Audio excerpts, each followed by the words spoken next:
Hindi na pwedeng maglaro si John Amores sa mga ligang kakailanganin ng lisensya mula sa Games and Amusement Board or GAB. Yan ang desisyong inilabas ng pamunuan. Si Coach Tim Cone, kinumpirma na ang pagbabalik ni Jamie Malonzo at Isaac Go. Subalit hindi si Jeremiah Gray. Tutukan po natin ang lahat ng yan. Pero bago yan, pakisubscribe, like and share na lang muna para pareho tayong updated.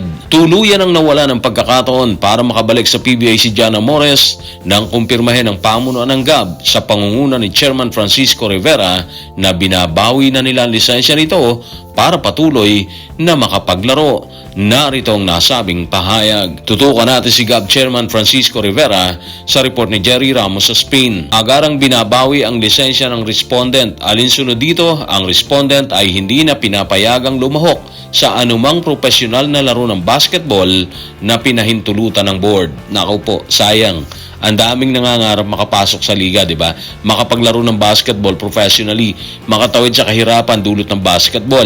Sa kasamaang palad, hindi na ito kakayaning gawin ni John Amores. Pwede siguro sa ligang labas, di ba? Walang lisensyang kailangan mula sa GAB. Pero magkano lang kikitain mo doon? Anyway, wala tayo sa posisyon para kondinahin ang anumang aksyon ni John. Decision niya po yun at tingin naman natin kinakaya naman niyang panindigan ng lahat ng ginawa niya.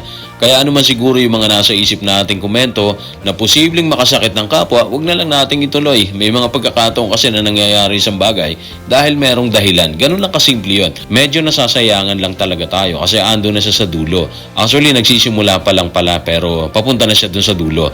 Alam natin hindi niya rin gusto yun pero ganun nata talaga yun. Kapag may nagawa ka, syempre haharapin mo mga consequence yan. Malay natin, baka hindi talaga to para sa kanya, di ba? Tapos may iba palang nakalaan sa kanya. Sabi nga nila, may nagbubukas kapag may pintuang nagsasara. So, think positive na lang siguro kahit medyo madilim sa ngayon ang ulap para sa kanya. Dati, suspension lang yung pinataw sa kanya ng PBA sa buong Commissioner's Cup na walang bayad. At dinig din natin, pinapayagan pa siyang sumama sa practice ng team at iba pang activities nito kung saan pwede siyang tumanggap ng konting allowance. Pero itong inilabas ng GAB, final na talaga to. Wala nang bawian ata to. Kung suspendido na ang lisensya ni John Amores para makapaglaro professionally, tila isang magandang balita naman ang ibinungad ni Coach Tim Cone sa fans ng Barangay Ginebra nang kumpirmahin ito ang pagpasok ni Jamie Malonzo at Isaac Go sa kupunan ngayong season.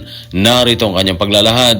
Tutukan po natin si Coach Tim Cone sa report ng Fast Break. Inaasahan namin si Jamie matapos ang Pasko at posibleng kalagitnaan naman ng Enero si Isaac Go. Okay, so good news po ito para sa Barangay Ginebra. Especially ngayon, kailangan nila yung tulong ng malalaking players nila. So yung pagpasok ni Jamie after Christmas, kumpirmado na to kasi si Coach Tim mismo yung nagbigay ng magandang balita. Ibig sabihin, okay na si Jamie na dumaan sa matinding rehabilitation matapos ang insidenteng hindi niya inaasahan sa isang bakbakan ng Ginebra at Northport ata yun kung hindi tayo nagkakamali. Bigla na lang kasi siya natapilok dun and the rest is history. Mula noon na sideline na siya, hindi na siya nakapaglaro.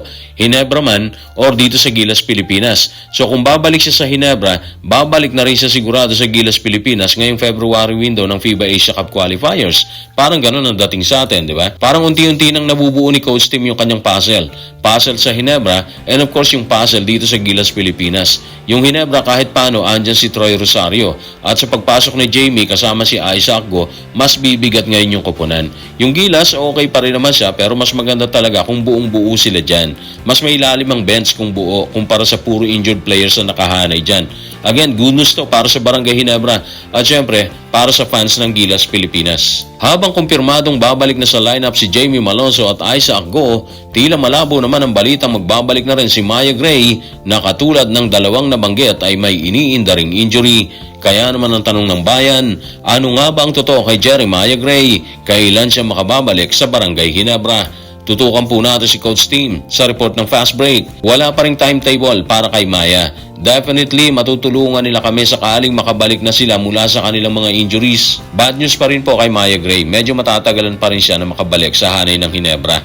Mabigat kasi yung sinabi ni CTC na wala pa ring timetable Ibig sabihin po kasi nun, kasalukuyan pa rin siya nagre-recover sa injury niya. Hindi pa sigurado kung kailan siya makababalik sa koponan, di ba? Pero at least yung dalawa, si Malonzo at si Isaac, tuloy-tuloy na sila sa pagbabalik nila. Sa totoo lang talaga, kailangan ni Coach Tim ng serbisyo ng mga player niyang nabanggit. So guys, maraming salamat.